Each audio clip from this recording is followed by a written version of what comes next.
In the wake of a recent government order to destroy ancient Swedish artifacts, the struggle to erase Swedish history, break down Swedish culture, and force the Swedes to assimilate into the multicultural globalist phenomenon is going according to plan.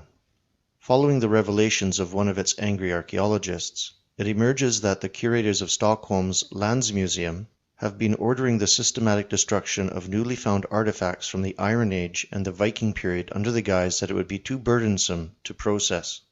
Coins, arrowheads, ritual amulets, weapons, jewelry, and weights that were kept in the past are now directly dumped into metal recycling bins upon discovery instead of being treasured and displayed.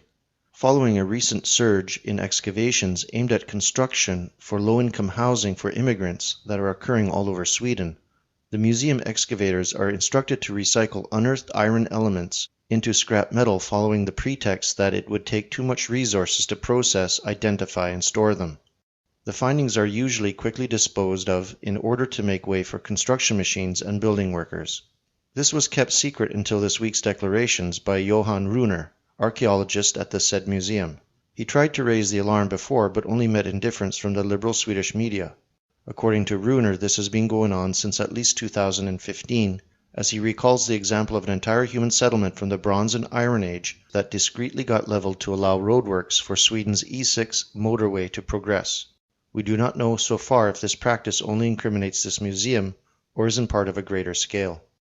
Runer explains that the archaeologists cannot themselves auction the findings to the private sector as it would encourage crooks and robbers to then resell the treasure. The money argument for a national museum implanted in one of the most prosperous countries on earth, for now, before the new Swedes do what they do best, does not make sense. There is no shortage of funds in Sweden to host more refugees and promote multiculturalism in every media, but the money seems to vanish when it's time to preserve European common heritage. The tragic aspect of this situation is that those construction works that unearth the artifacts destined to be destroyed are probably the new buildings needed to house the freshly arrived migrants that the Swedish government is so eager to welcome. Talk about full circle. Archaeological artifacts made of iron are altered by time and roughened by the terrain. No one can really judge of their quality and uniqueness until they have been processed and restored. In this particular case, no chance is taken, and anything made of metal that is not well conserved is ditched. It was even kept relatively secret until one researcher could take it no more, and had to tell the world. Why did they not invite other museums around the globe to collect and protect their artifacts in their name if money was still an issue? Why don't they store them in labeled wooden boxes as it was done for hundreds of years?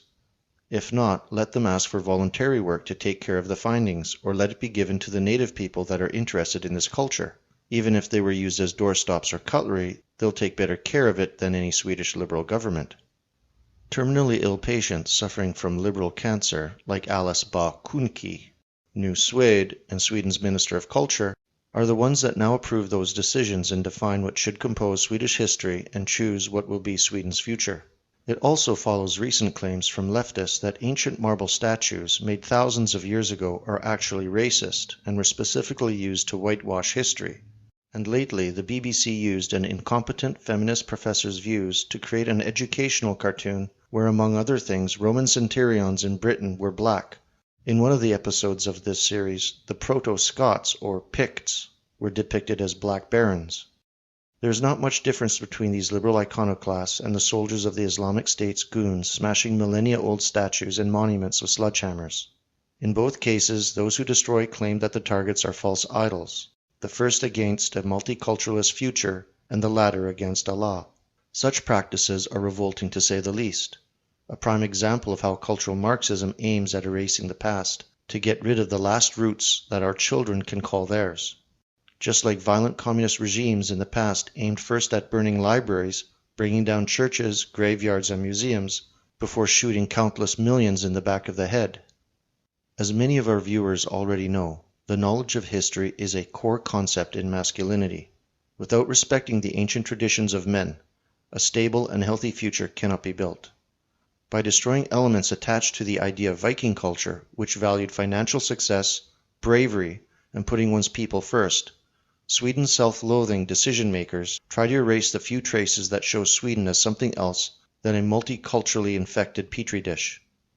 Destroy a people's history so they cannot find a common heritage to fight for, and you can start anew and create the society that you seek.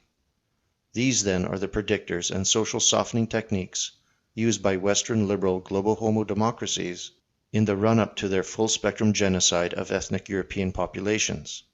This is simply the dress rehearsal.